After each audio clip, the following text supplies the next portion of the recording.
This evening I'm going to make a chili ferment, which we've been really enjoying lately. I use whatever I've got around, but this evening I'm using cauliflower, carrot, chili and onion. Here I've got our Symbiote spice mix and I've got pink Himalayan salt.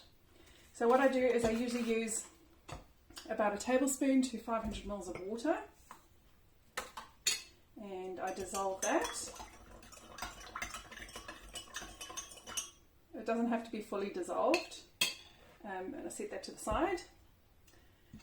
I then load up my jars with whatever I want in it, and you want to pack them quite tightly, so you really want to be able to get as much produce in there as possible.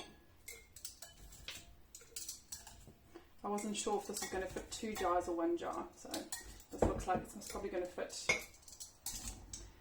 into 1 jar. The more tightly packed you can get it, the better, because you don't want any oxygen bubbles in there. Oxygen allows for mold to grow, so you want to try and make sure that you've got as much out.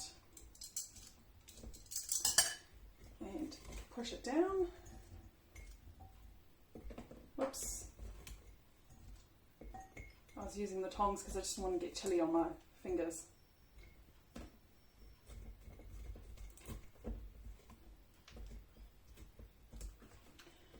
So just give that another stir. I pop in about a tablespoon or so of the spice. I should have most probably put it straight into the jar in case I've got leftover water instead of putting it in the water. Pour the water over because these are not self-brining vegetables, unlike sauerkraut, which will self-brine. Oh yeah, almost just perfect. And I have one of these glass weights that I use to hold my ferment or my veggies down. Let's see how this goes. Might overflow. Never mind, I'll clean it up afterwards. So I'm just going to tip a little bit of that water out, because when it starts to ferment, the carbon dioxide will rise up and it'll bubble out. Just push it down as much as possible. I'll tip a little bit more out.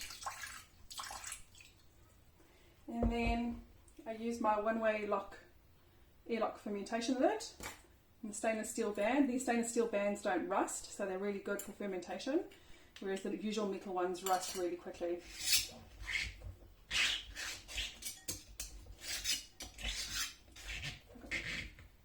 I seal it up and I leave it on my countertop to ferment.